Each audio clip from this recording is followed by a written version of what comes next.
Menantu Super Sang Dewi. Bab 241, Sujud. Kegentingan. Mobilnya berhenti. Mengapa mobil itu tidak bisa jalan lagi? Lin yang duduk di kursi penumpang, melirik ke arah pengemudi dan berbicara dengan tenang. Sopir itu menatap Lin dengan malu, lalu tersenyum dan tidak berkata apa-apa. Mobil itu diatur oleh keluarga Liang, sebenarnya Lin sudah menduganya. Melihat pengemudi itu tidak mengatakan apa-apa, Lin tidak mau repot-repot berbicara omong kosong dan langsung membuka pintu mobil dan hendak keluar. Tuan Lin, mohon tunggu sebentar. Sopir itu bergegas keluar. Sudah kubilang sebelumnya bahwa aku tidak akan mentraktir keluarga Liang lagi, jadi jangan buang-buang tenaga. Karena kamu tidak mau mengantarku pulang, aku akan menghentikan mobil dan kembali ke Jiangcheng sendirian. Selamat tinggal. Lin melambaikan tangannya. Tuan Lin. Tuan Lin. Teriak pengemudi itu dengan cemas. Melihat Lin berdiri di pinggir jalan untuk menghentikan sebuah mobil, dia memutar matanya dan berkata dengan tergesa-gesa, Tuan Lin, biar saya antar Anda kembali ke Jiangcheng. Masuklah ke mobil, saya tidak akan pernah berhenti lagi. Benarkah? Lin melirik ke jalan raya nasional. Sejujurnya, tidak realistis untuk memanggil taksi di tempat seperti ini. Dia berpikir sejenak dan mengangguk, baiklah. Tapi saya tegaskan terlebih dahulu bahwa saya tidak akan kembali. Ya. Jangan khawatir, saya pasti akan mengantarmu kembali. Sopir itu tersenyum dan membuka pintu mobil lagi. Lin masih duduk. Mobilnya menyala kembali. Namun kecepatannya tidak cepat, hanya sekitar 40 yard. Lin mengerutkan kening, tetapi tidak banyak bicara. Ada batas kecepatan di jalan ini. Batas kecepatan. Pengemudi itu tampaknya menyadari ketidakpuasan Lin dan segera berkata sambil tersenyum. Lin memejamkan matanya dan mengabaikannya begitu saja. Pokoknya, yang penting aku bisa kembali ke Jiangcheng, tidak apa-apa. Mobil itu melaju perlahan. Namun, hanya butuh waktu setengah jam. Kegentingan. Terdengar suara rem mendadak yang keras. Lalu sebuah Ferrari merah menyala terlihat tergeletak di bagian depan mobil. Lin membuka matanya. Namun kemudian pintu Ferrari terbuka dan seorang wanita bertubuh seksi dan berpenampilan menawan keluar darinya. Melihat pria ini, pengemudi itu menghela napas lega. Meskipun ia masih mempertahankan kecepatan sekitar 40 yard per jam, ia yakin bahwa wanita itu pasti mengejarnya dengan kecepatan lebih dari 100 yard per jam. Pengemudi itu melaju dengan kecepatan 40 mil per jam, hanya menunggu wanita ini. Liang Hongying. Lin menatap wanita itu dengan tenang, lalu keluar dari mobil dan memutuskan untuk pergi ke pinggir jalan untuk memanggil taksi dan pergi. Dokter Lin. Liang Hongying berjalan cepat dan berteriak. Nona Liang, saya sudah menjelaskan dengan sangat jelas kepada sopir Anda bahwa saya tidak punya kewajiban untuk menyelamatkan kakek Anda sekarang, kata Lin dengan tenang. Liang Hongying mengerutkan bibirnya dan berbisik, Dokter Lin, aku tahu kau marah padaku, tapi itu hanya pikiranku yang sempit. Aku harap kau akan segera kembali bersamaku. Aku berjanji jika kau dapat menyembuhkan kakekku, keluarga Liang pasti akan membalas kebaikanmu. Tapi pengobatan Tiongkok hanyalah tipuan oleh beberapa penipu. Kau memintaku untuk menyelamatkan kakekmu. Bukankah ini merugikan kakekmu? Lin menatapnya dengan rasa ingin tahu. Ini. Liang Hongying tidak tahu harus menjawab apa, jadi dia menoleh dan berbisik, aku ingin kamu mencoba. Kalau begitu aku lebih baik tidak pergi. Bagaimana jika sesuatu terjadi pada kakekmu, bukankah aku akan bertanggung jawab? Kamu. Lin, apa yang kamu inginkan? Aku sudah berbicara kepadamu dengan suara yang bagus, apakah kamu tidak ingin memberiku sedikit muka? Liang Hongying marah. Mengapa aku harus memberimu muka? Tanya Lin sambil menatap Liang Hongying. Ketika Liang Hongying mendengar ini, dia begitu marah hingga paru-parunya hampir meledak. Dia adalah putri dari keluarga Liang. Siapa yang berani mengatakan hal seperti itu padanya? Jadi kau tidak akan merawat kakekku apapun yang terjadi? Liang Hongying bertanya dengan marah. Bukan seperti itu, kata Lin sambil tersenyum. Liang Hongying tertegun dan berkata cepat, mengapa kamu tidak ikut denganku dengan cepat? Itu tergantung pada apa yang kamu lakukan. Lin berkata dengan acuh tak acuh. Aku. Sepertinya kamu tidak pernah meminta maaf padaku dari awal sampai akhir. Kata Lin sambil tersenyum. Minta maaf. Wajah menawan Liang Hongying langsung memerah. Dia menggertakkan giginya dan berkata dengan marah, Tuan Lin, Anda benar-benar tidak tahu malu. Beraninya Anda meminta saya untuk meminta maaf kepada Anda. Apakah Anda tahu siapa saya? Saya bersedia datang ke sini dan dengan rendah hati meminta Anda untuk kembali. Saya sudah cukup memberi Anda muka. Jangan bersikap tidak tahu malu. Kalau begitu, silakan kembali. Lin berkata dengan tenang. Dasar. Bajingan.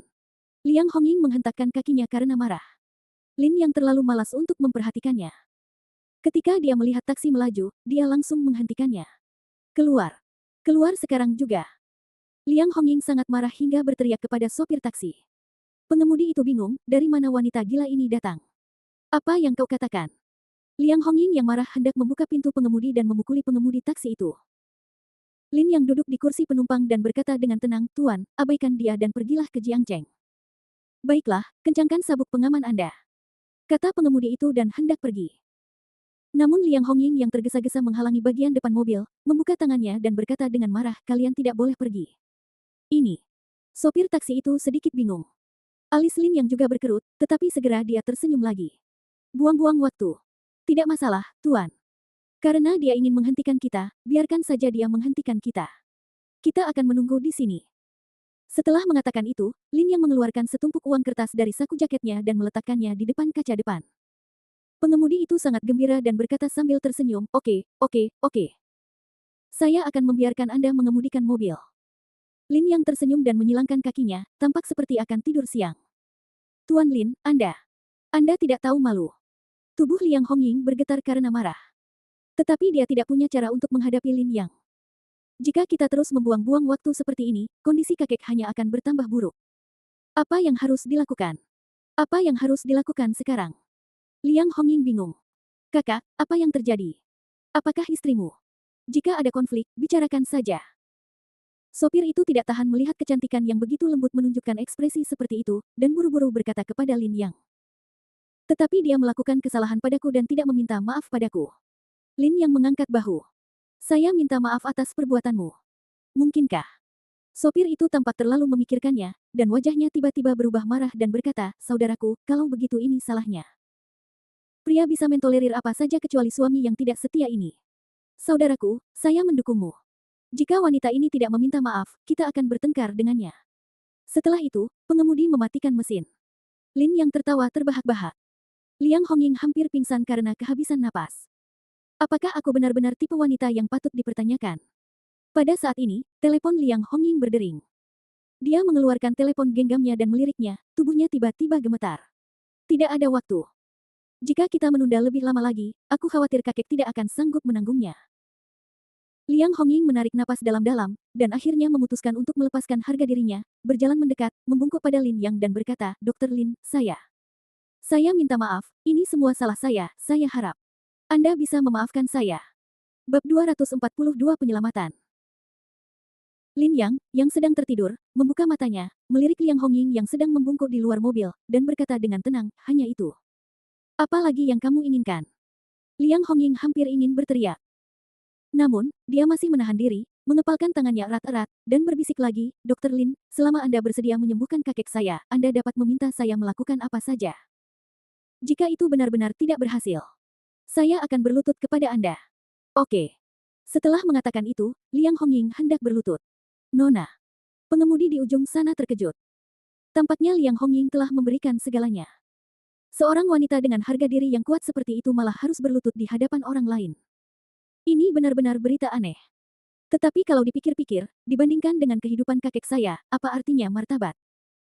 Namun Lin yang tidak akan melakukan hal-hal yang sulit bagi seorang wanita. "Berlutut saja." Lin yang membuka pintu mobil dan menghentikannya. Liang Hongying tiba-tiba mendongak, "Apakah kamu setuju?" Lin yang melirik jam dan berkata dengan tenang, "Bawa aku kembali dalam waktu setengah jam, atau kirim aku kembali ke Jiangcheng. Aku akan pergi ke toko untuk memilih karangan bunga untuk kakekmu. Aku akan mengantarmu kembali dalam 10 menit." Liang Hongying berkata dengan cemas, dan segera berlari untuk membuka pintu Ferrari. Lin yang duduk di atasnya dengan lincah. "Saudaraku, apakah kamu akan pergi ke Jiangcheng?" Sopir itu menjulurkan kepalanya dan berteriak. "Tidak perlu, terima kasih." Lin yang melambaikan tangannya dan pergi. Cek cek cek, ternyata dia dijodohkan dengan wanita kaya. Pria ini bahkan tidak setampan aku, kenapa wanita kaya ini bisa jatuh cinta padanya? Sopir itu mendecakkan bibirnya dan berkata dengan geram. Liang Hongying menginjak pedal gas Ferrari hingga ke bawah, dan mobil itu melaju kencang di jalan bagaikan nyala api merah. Banyak pengemudi yang ketakutan karena kecepatannya yang tinggi dan menjulurkan kepala untuk mengumpat. Kulit kepala Lin yang terasa kesemutan karena duduk di sana. Jika terjadi kesalahan, bukankah itu akan menjadi bencana besar? Untungnya, Liang Hongying berpikiran luas, tetapi SIM-nya mungkin akan dicabut. Tak lama kemudian, Ferrari membawa Lin yang kembali ke villa. "Tuan Lin." Liang Seng sangat gembira dan buru-buru membukakan pintu mobil untuk Lin Yang. Lin Yang berjalan langsung ke gerbang. Ledakan. Pintunya didorong terbuka.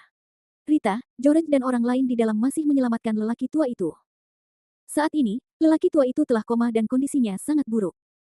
Melihat pintu didorong terbuka, semua orang tercengang. Nona Liang, mengapa penipu ini ada di sini lagi? George menatap Lin Yang dengan heran, lalu berkata dengan suara yang dalam, operasinya berjalan sangat buruk sekarang. Tolong biarkan dia keluar segera, kalau tidak, kami tidak akan bertanggung jawab jika terjadi sesuatu lagi. Dokter George, orang ini ada di sini untuk membantu. Liang Seng berkata dengan tergesa-gesa. Tolong. Apa maksudmu? Apa kau tidak percaya pada asosiasi medis kami? George menjadi semakin marah. Benar sekali, Wakil Presiden Ana meminta Anda untuk meminta bantuan Dr. Lin. Mengapa Anda mengundang orang ini? Rita di sisi ini tidak dapat menahan diri untuk bertanya. Dia selalu memandang rendah praktisi pengobatan Tiongkok, bahkan yang disebutkan Presiden Ana. Namun, Liang Hongying menarik napas dalam-dalam dan berbisik, semuanya, sebenarnya. Sebenarnya dia adalah Dr. Lin. Begitu kata-kata itu terucap, beberapa orang dari asosiasi medis tercengang. Beberapa pasang mata biru menatap Liang Hongying, lalu beralih ke Lin Yang. Tak seorang pun bisa mempercayai apa yang mereka dengar. Dia Dr. Lin. Guru Presiden Ana. Rita tak tahan lagi dan berteriak. Dia pikir guru Presiden Ana, Dr. Lin, seharusnya berusia setidaknya 70-an atau 80-an, kan? Lagi pula, dalam profesi dokter, usia menentukan pengalaman. Tetapi orang di hadapanku ini, paling-paling baru berusia awal 20-an. Apakah pria semuda itu benar-benar Dr. Lin? Tak seorang pun mempercayainya. Apakah kamu bercanda? George tertawa. Nona Liang, apakah Anda yakin tidak melakukan kesalahan? Rita bertanya pada Liang Hongying dengan tergesa-gesa. Kecuali Presiden Ana melakukan kesalahan atau Anda salah dengar. Liang Hongying menghela napas. Baiklah, jangan buang waktu. Kondisi pasien sangat buruk, bisakah kalian minggir dulu? Lin Yang mengeluarkan kantong jarum dan berkata sambil mempersiapkan operasi. Beberapa orang saling memandang, tidak tahu harus berkata apa. Namun George marah dan berteriak, kamu pembohong. Aku tidak mengizinkanmu membuat masalah di sini, keluarlah dari sini. Lin Yang mendesah. Tampaknya orang-orang ini masih memiliki prasangka mendalam terhadap pengobatan tradisional Tiongkok. Lin Yang mengeluarkan ponselnya dan menekan sebuah nomor. Guru Lin, ada yang bisa saya bantu? Suara Ana yang bersemangat masih terdengar di ujung telepon. Saya mengalami sedikit masalah. Ini masalah seseorang dari asosiasi medis Anda. Bisakah Anda membantu saya menjelaskannya? Lin Yang meletakkan telepon di tangan George dan berjalan menuju tempat tidur. George tertegun dan melihat teleponnya, tetapi dia mendengar suara berteriak dari telepon. Guru Lin. Guru Lin. Suara ini. Apakah Anda? Presiden Ana. George tercengang. George. Ana di ujung telepon juga tercengang. Gadis pintar itu langsung menebak sesuatu dan bertanya dengan tergesa-gesa, Rita baru saja meneleponku. Apakah kamu mempersulit Guru Lin? Dia. Apakah dia benar-benar gurumu? George merasa kepalanya akan meledak. Bukankah dikatakan bahwa Presiden Ana selalu memandang rendah pengobatan tradisional Tiongkok? Bagaimana caranya?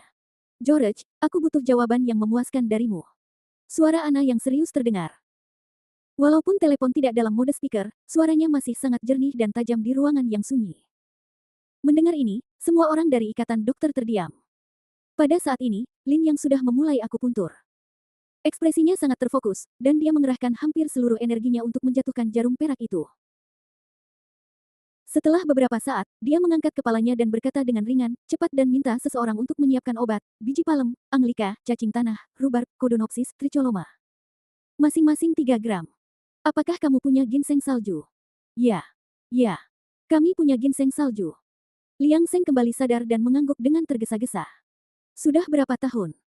Bisakah kita mendapatkan ginseng salju yang berusia lebih dari 200 tahun? Lin Yang bertanya dengan sungguh-sungguh. Lebih dari 200 tahun. Liang Seng ragu-ragu. Ginseng salju yang beredar di pasaran biasanya berusia ratusan tahun, tetapi kenyataannya usianya paling lama hanya beberapa dekade. Yang diinginkan Lin Yang adalah ginseng salju asli berusia 200 tahun.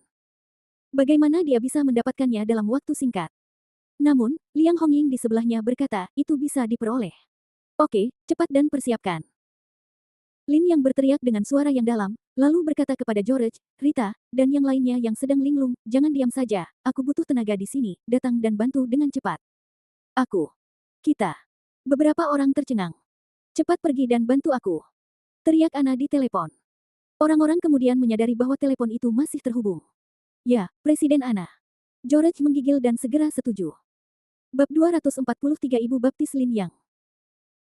Liang Hongying tidak tahu cara apa yang dia gunakan, tetapi dia berhasil mengirimkan ginseng salju hanya dalam 1 jam, dan Liang Seng juga menyiapkan semua peralatan dan bahan obat untuk Lin Yang. Setelah Lin Yang selesai melakukan akupuntur, ia meminta George, Rita dan yang lainnya untuk memberikan infus pada lelaki tua itu dan menyekat tubuhnya, sementara ia menyiapkan panci di sebelahnya dan mulai merebus obat. Setelah beberapa saat, ruangan itu dipenuhi bau obat Cina yang menyengat. Semua orang mengerutkan kening, saling memandang, semua dipenuhi rasa tidak percaya. George, apakah kamu yakin ini akan berhasil? Seorang dokter bertanya dengan hati-hati. Saya tidak tahu, tetapi Presiden Ana telah mengatakannya. Apa yang dapat kita lakukan? George mendengus. Saya rasa Presiden Ana tertipu oleh pria ini. Padahal, jika diperhatikan dengan seksama, pria ini sangat tampan. Mungkinkah Presiden Ana dan dia? Seorang dokter wanita berpenampilan biasa dengan bintik-bintik di wajahnya berkata dengan suara rendah. Sebelum George sempat menyelesaikan perkataannya, ia menjadi marah dan berkata, tidak mungkin. Semua orang di ruangan itu terkejut. Lin Yang, yang sedang berkonsentrasi membuat obat, tak dapat menahan diri untuk tidak berbalik. Ada apa? Tidak apa-apa. Dokter Lin, silakan lanjutkan. Rita yang ada di sebelahnya berkata dengan tergesa-gesa, lalu melotot ke arah George. Wajah George menjadi pucat dan dia tidak mengatakan apapun. Dalam pikirannya, Nona Ana bagaikan seorang dewi. Bagaimana orang seperti itu bisa jatuh cinta pada orang timur? Akan tetapi, George harus mengakui bahwa pria timur ini memang sangat tampan. Bahkan dia, seorang pria barat yang tampan, berambut pirang, bermata biru, dan ortodoks, merasa sedikit malu terhadap dirinya sendiri. George sangat kesal. Setelah sekitar setengah jam, Lin yang menuangkan obat ke dalam kaserole, membiarkannya dingin, dan menuangkan residu ke dalam lumpang di sebelahnya untuk menumbuknya. Setelah beberapa waktu, residu obat berubah menjadi lumpur obat. Berikan padanya. Lin yang menyerahkan obat itu kepada Rita dan mengoleskan lumpur obat itu ke dada lelaki tua itu. Rita mengerutkan kening, berpikir sejenak, dan akhirnya menuangkan cairan itu ke mulut lelaki tua itu. Ini seperti ilmu sihir. Ya Tuhan, apa yang sedang kita lakukan? Para dokter tidak tahan lagi menyaksikannya. Mereka percaya pada sains. Tetapi tidak lama setelah lelaki tua itu minum obat itu, ia tiba-tiba batuk hebat. Batuk-batuk. Batuk-batuk-batuk-batuk. Adegan ini membuat semua orang ketakutan. Kemudian Lin yang mengambil jarum perak dari kantung jarum dan dengan cepat menusukkan jarum ke area yang telah diolesi lumpur obat. Kemudian dia mengangkat lelaki tua itu dan memukulnya dengan keras di punggungnya. Fiuh. Orang tua itu meludahkan darah kotor berwarna gelap, yang menyembur ke seluruh tubuh George yang ada di sebelahnya. George tercengang. Orang tua itu perlahan membuka matanya. Ya Tuhan, Dokter Rita, Dokter George, fungsi tubuh pasien mulai kembali normal. Irama jantung pasien stabil. Tekanan darah berangsur-angsur stabil. Ya Tuhan, ini sungguh keajaiban. Para dokter di sekitar melihat tampilan pada alat itu, masing-masing dari mereka terkesima dan berseru. Liang Hongying dan Liang Seng yang menunggu dengan cemas di luar pintu tidak dapat lagi duduk diam dan mendorong pintu hingga terbuka. Ketika mereka melihat lelaki tua itu telah membuka matanya, kedua bersaudara itu menangis kegirangan. Ini tidak mungkin. Apakah ini pengobatan Cina? Gumam George. Dokter Lin, apa yang terjadi pada kakek saya? Liang Hongying bertanya dengan cemas. Hampir selesai. Serahkan saja pada Dokter George dan yang lainnya mulai sekarang. Lin yang menghela napas dan menyeka keringat di dahinya. Benarkah? Liang Seng sangat gembira. Terima kasih banyak, Dokter Lin. Kata Liang Hongying penuh semangat. Pada saat ini, semakin dia menatap Lin Yang, semakin tampan dia. Baru pada saat itulah dia menyadari penampilan Lin Yang. Yang memukau. Aku masih ada urusan lain, jadi aku akan tinggal sebentar. Berikan ponselmu. Kata Lin Yang dengan tenang. Oke. Liang Hongying buru-buru mengeluarkan ponselnya dan menyerahkannya kepada Lin Yang. Tetapi Lin Yang membuka ponsel Liang Hongying dan mulai menekannya. Dokter Lin, kakek saya menderita penyakit serius apa? Mengapa dia menjadi seperti ini? Apalagi yang harus kita perhatikan di masa mendatang? Liang Seng bertanya dengan hati-hati. Saya bilang, biarkan George cerita dan yang lainnya menangani perawatan lanjutan. Itu bukan masalah besar. Mengenai apa yang harus Anda perhatikan di masa mendatang. Ini, saya sudah mengaturnya untuk Anda. Lin yang mengembalikan ponsel itu ke Liang Hongying. Liang Hongying tertegun sejenak. Ia membuka ponselnya dan menemukan ada aplikasi pesan antar makanan di ponselnya. Dokter Lin, Anda. Mulai sekarang, pesan saja makanan untuk kakek Anda 3 kali sehari. Apa? Apa maksud Anda? Kedua saudara itu sama-sama bingung. Bukankah petunjukku sudah cukup jelas? Lin yang menghela napas dan berkata dengan ringan, kakekmu diracuni. Dan itu keracunan makanan. Apa? Keduanya terkejut. Ini bukan racun biasa, tetapi racun yang telah terkumpul selama bertahun-tahun. Dia seharusnya diracuni melalui asupan makanan, dan setiap kali jumlahnya sangat sedikit, hampir tidak terlihat, jadi semua dokter terkenal tidak berdaya. Tidak sulit untuk mendetoksifikasi racun ini, tetapi jika Anda tidak menahan sumber racunnya, bahkan jika seorang dokter terkenal menyembuhkannya, dia akan tetap diracuni lagi. Apakah Anda mengerti? Lin yang berkata dengan tenang. Wajah Liang Hongying berubah sangat pucat dalam sekejap. Liang Seng juga mundur 2 langkah, penuh ketidakpercayaan. Ini urusan keluarga Liangmu, aku tidak akan ikut campur. Tuan Liang, bisakah kau mengantarku pulang? Kata Lin yang acuh tak acuh. Oh, baiklah. Baiklah, Tuan Lin, silakan ke sini. Liang Seng berkata dengan tergesa-gesa. Lin yang mengangguk dan hendak pergi. Dokter Lin, mohon tunggu sebentar. Pada saat ini, Liang Hongying berteriak. Apakah ada hal lain? Terima kasih banyak kali ini. Saya minta maaf sekali lagi atas kekasaran saya sebelumnya. Ini kartu nama saya. Jika Anda membutuhkan bantuan kami, jangan ragu untuk membantu. Liang Hongying meminta maaf dengan sungguh-sungguh dan menyerahkan kartu nama. Lin yang mengambilnya dan melihatnya sekilas. CEO Yanjing Hongsuang International Media Co. Ltd. Liang Hongying. Yanjing. Lin yang bergumam, dan tiba-tiba, wajahnya sedikit berubah. Dia menoleh tiba-tiba, menatap Liang Hongying dan bertanya dengan serius, apa hubunganmu dengan keluarga Yanjing Liang? Setelah dia selesai berbicara, Liang Hongying tertegun sejenak, lalu tersenyum dan berkata, kami adalah keluarga Yanjing Liang. Setelah kata-kata itu jatuh, wajah Lin yang langsung berubah berkali-kali. Kalian adalah keluarga Liang dari Yanjing, lalu, apa hubungan antara Liang Qiuyan dan kalian?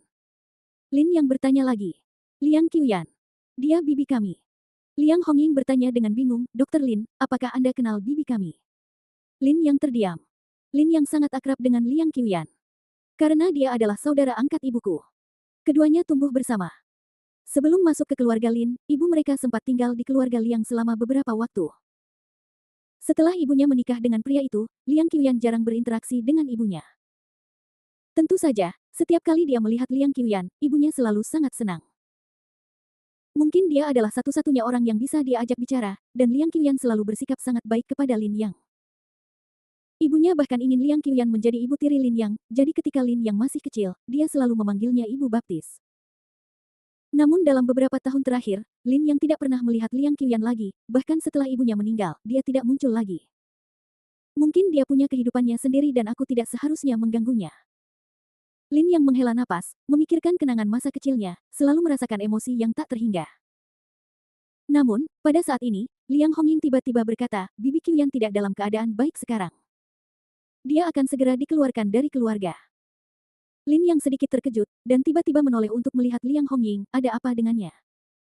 Bab 244, apakah namamu Lin Yang? Ini sangat rumit. Liang Hongying mendesah, ada sedikit kesedihan di wajah mungilnya, ada beberapa hal yang mungkin tidak dapat saya jelaskan dengan jelas, dan sulit untuk mengatakannya. Dokter Lin, mengapa Anda menanyakan hal ini?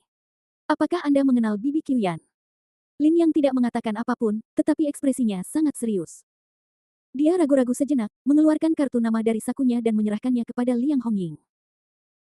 Nona Liang, jika bibi Qiuyan benar-benar dikeluarkan dari keluarga Liang, tolong minta dia untuk menghubungiku. Ah, ini.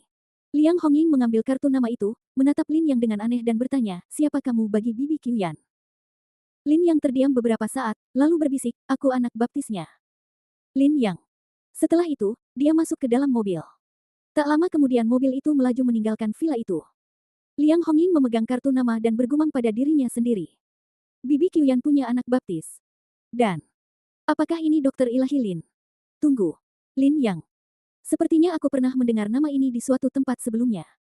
Liang Seng secara pribadi mengirim Lin Yang kembali ke Jiangcheng.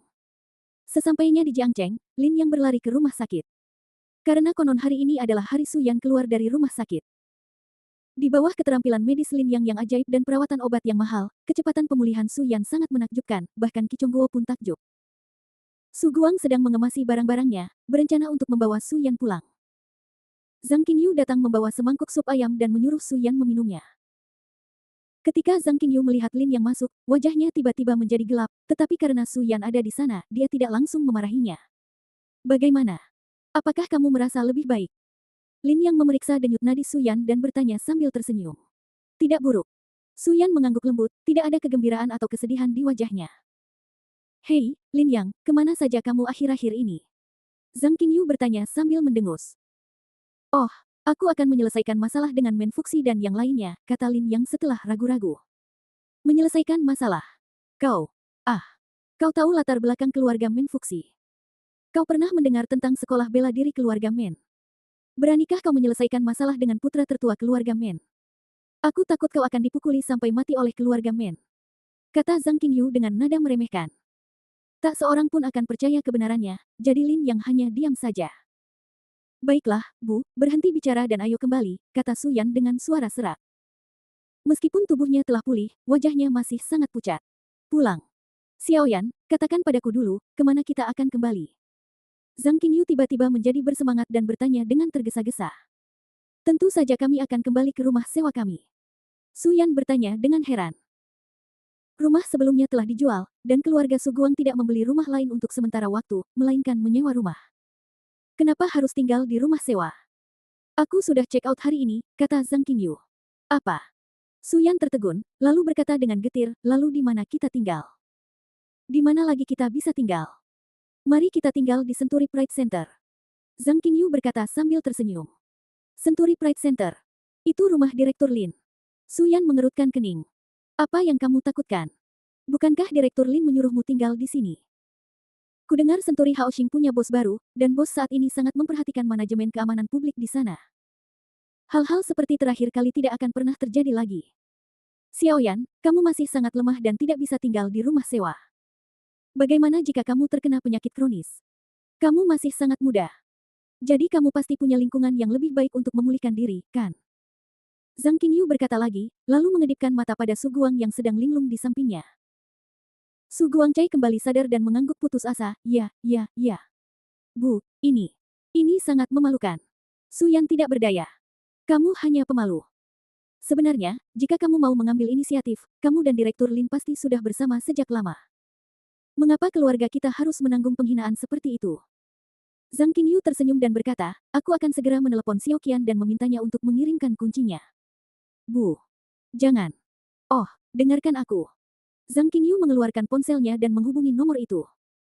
Dari awal hingga akhir, Lin Yang tidak mengatakan sepatah kata pun. Suyan menatap Lin Yang dengan perasaan bersalah dan berbisik, maaf. Tidak apa-apa, aku sudah terbiasa. Lin Yang berkata sambil tersenyum. Setelah mengatakan ini, mata Suyan sedikit bergetar.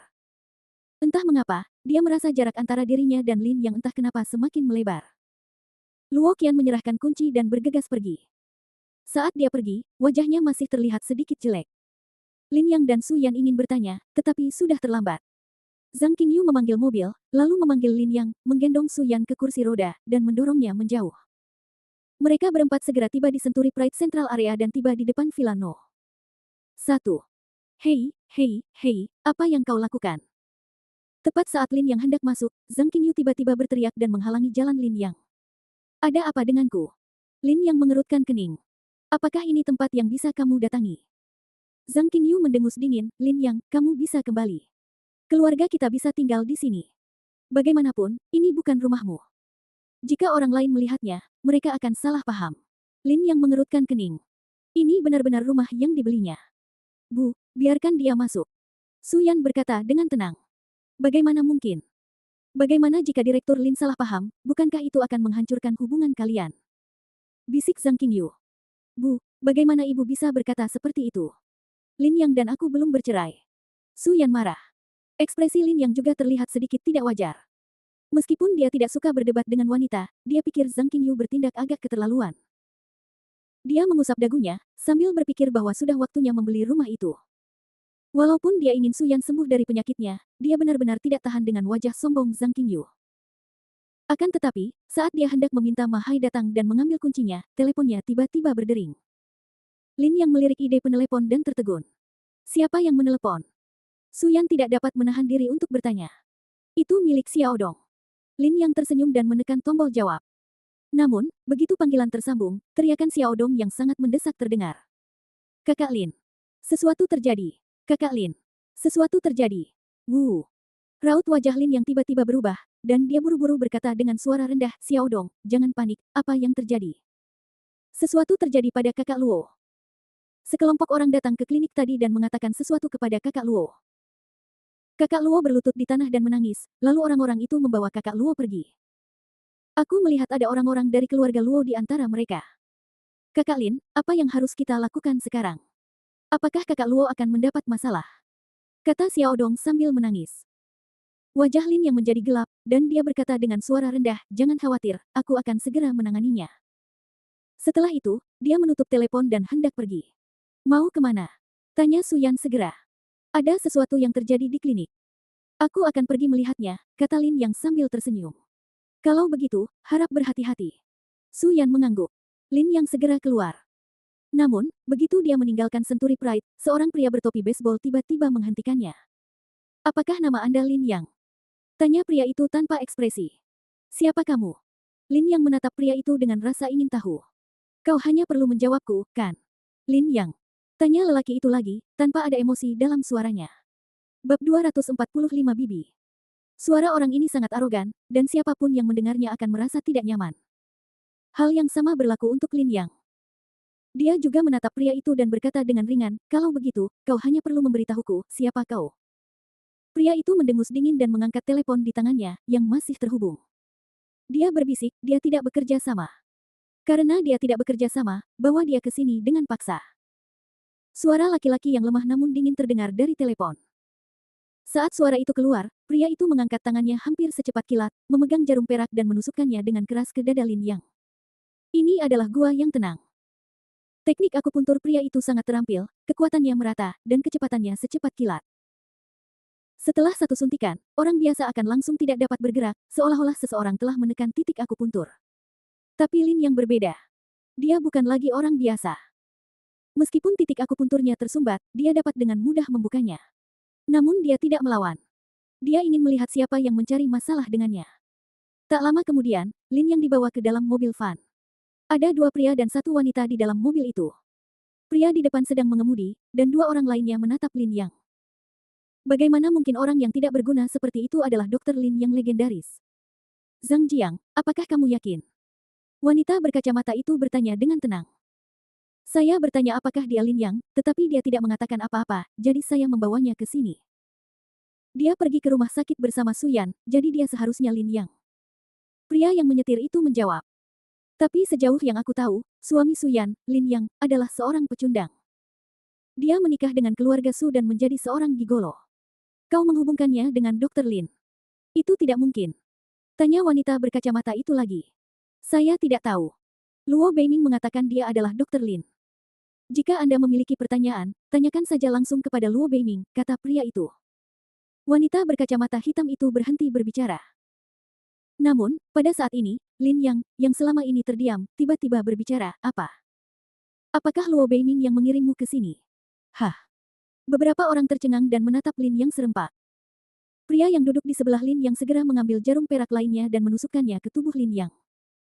Bukankah kau menyegel titik akupunturnya? Tanya wanita itu dengan serius. Aku menyegelnya. Tidak menyegelnya dengan benar. Ini. Aku tidak tahu. Pria itu menggelengkan kepalanya. Tidak apa-apa. Aku sudah menstabilkannya, kata pria di sebelahnya. Sayang sekali tidak ada gunanya. Lin Yang mencabut jarum perak satu persatu. Melihat kejadian ini, napas orang-orang bergetar. Orang di depan tiba-tiba menginjak rem dan mobil pun berhenti. Wanita itu dan pria lainnya buru-buru mencabut jarum perak dan hendak menusuk titik akupuntur Lin Yang lagi. Namun sebelum mereka sempat mengangkat tangan, Lin Yang sudah terlebih dahulu mengulurkan tangannya dan meraih pergelangan tangan mereka. Mereka segera membuat gerakan lain. Namun, Lin Yang tiba-tiba mengerahkan tenaga, dan tangannya sangat cekatan. Dia menggulung tangan mereka yang memegang jarum perak dan dengan cepat melemparkannya ke lengan mereka yang lain. Saat mereka mengangkat tangan, jarum perak telah menembus lengan mereka. Dalam sekejap, lengan kedua pria itu tidak bisa bergerak. Pria bertopi baseball di depanku menarik napas. Dalam sekejap, dia menaklukkan dua orang. Kekuatan Dokter Ilahi Lin ini jauh melampaui imajinasinya. Mereka baik-baik saja, ayo kita jalan. Kata Lin Yang ringan. Pria bertopi bisbol itu menatap Lin Yang sebentar dengan tatapan serius di matanya. Dia juga tahu apa yang dimaksud Lin Yang, jadi dia tetap tenang dan terus melaju. EBCP. Sepertinya itu tidak mungkin salah, kata wanita berkacamata hitam itu dengan dingin. Tapi Lin Yang, jangan terlalu sombong. Kamu akan segera mengerti bahwa selalu ada orang yang lebih baik darimu. Teriak pria lain. Keduanya jelas tidak puas. Lin Yang tetap diam. Mobil segera tiba di depan kompleks keluarga Luo. Lin Yang keluar dari mobil. Yang lainnya juga mencabut jarum perak dari tubuh mereka dan berjalan masuk. Yang mengejutkan Lin Yang adalah bahwa keluarga Luo sangat tenang saat ini. Dulu, akan ada banyak pelayan keluarga Luo yang masuk dan keluar dari pintu ini, tetapi hari ini tidak ada seorang pun yang terlihat. Saat mereka bertiga berjalan menuju aula utama keluarga Luo, mereka menemukan cukup banyak orang telah berkumpul di sana.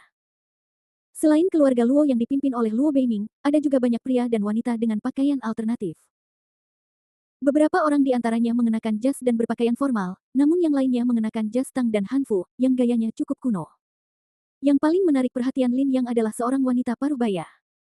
Wanita itu mengenakan gaun Republik Tiongkok dan duduk di kursi tengah sambil minum teh dengan santai, terlihat sangat santai. Dan di depannya ada seseorang yang sedang berlutut. Lin Yang sangat akrab dengan orang itu. Itu adalah Luo Qian yang telah dibawa pergi sebelumnya. Pada saat itu, matanya merah dan dia berlutut di tanah sambil menangis pelan. Melihat seseorang datang, banyak orang melihat ke sini, terutama Luo Qian. Ketika melihat Lin Yang masuk, wajah Luo Qian menjadi pucat dan dia jatuh ke tanah hampir pingsan. Dia berteriak lemah, Lin Yang, pergi. Pergi. Teriakannya yang putus asa melengking dan histeris. Wajah Lin Yang langsung berubah dingin. Dia tidak tahu apa yang telah terjadi, tetapi melihat Luo Qian saat ini, itu jelas bukan hal baik. Lin Yang maju beberapa langkah dan membantu Luo Qian berdiri. Setelah memeriksa Luo Qian, ternyata tidak ada masalah serius. Dia hanya lemah karena kesedihan dan kecemasan yang berlebihan. Luo Qian, aku akan mengantarmu kembali. Lin Yang berkata dengan sungguh-sungguh. Tidak, Lin Yang, sebaiknya kau cepat pergi, pergi sekarang. Luo Qian tiba-tiba berkata dengan penuh semangat. Pergi. Gadis kecil, sekarang kamu sudah di sini, apakah terserah padamu untuk memutuskan apakah akan pergi atau tidak? Pada saat ini, wanita anggun di atas tiba-tiba meletakkan cangkir tehnya dan berkata. Bibi.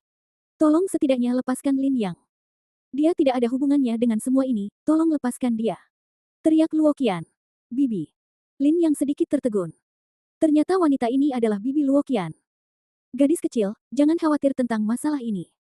Kakekmu telah mengatakan bahwa kamu menjadi semakin tidak patuh. Kamu tidak bisa terus bersikap tidak patuh. Karena kamu tidak setuju untuk menikah dengan sekolah selatan, maka kembalilah bersamaku. Aku akan mengatur pernikahan untukmu. Mengenai orang ini, anggap saja kamu tidak pernah mengenalnya. Wanita itu berkata dengan tenang. Tidak. Bibi, setidaknya tolong lepaskan Lin Yang. Luo Qian menangis, dan melihat wanita itu sama sekali tidak tergerak, dia tiba-tiba berbalik dan berteriak pada Luo Beiming, kakek, tolong kasihanilah dan lepaskan Lin Yang. Aku mohon. Lepaskan dia. Luo Beiming mengibaskan lengan bajunya dan berkata dengan dingin, aku pikir kamu telah tersihir oleh pria ini. Awalnya, keluarga Luo kita memiliki masa depan yang cerah, tetapi karena orang ini terus-menerus menghalangi, keluarga Luo kita menjadi seperti ini. Apakah kamu tahu bahwa dia menggunakan kekuatan asosiasi medis untuk menyapu bersih semua apotek dan klinik keluarga Luo kita di Jiangcheng? Aku, Luo Beiming, memiliki hubungan yang tidak dapat didamaikan dengan pria ini, dan kamu masih berharap aku menyelamatkannya. Wajah Luo Beiming penuh dengan kemarahan, dan dia berharap bisa memakan Lin Yang hidup-hidup. Lin Yang berkata perlahan, apotek Anda menggunakan obat palsu, saya hanya melakukan pekerjaan saya. Apakah Anda ingin saya melihat Anda mencuri uang dan membunuh orang? Anda. Luo Beiming sangat marah hingga tidak dapat berbicara. Luo Qian juga benar-benar putus asa.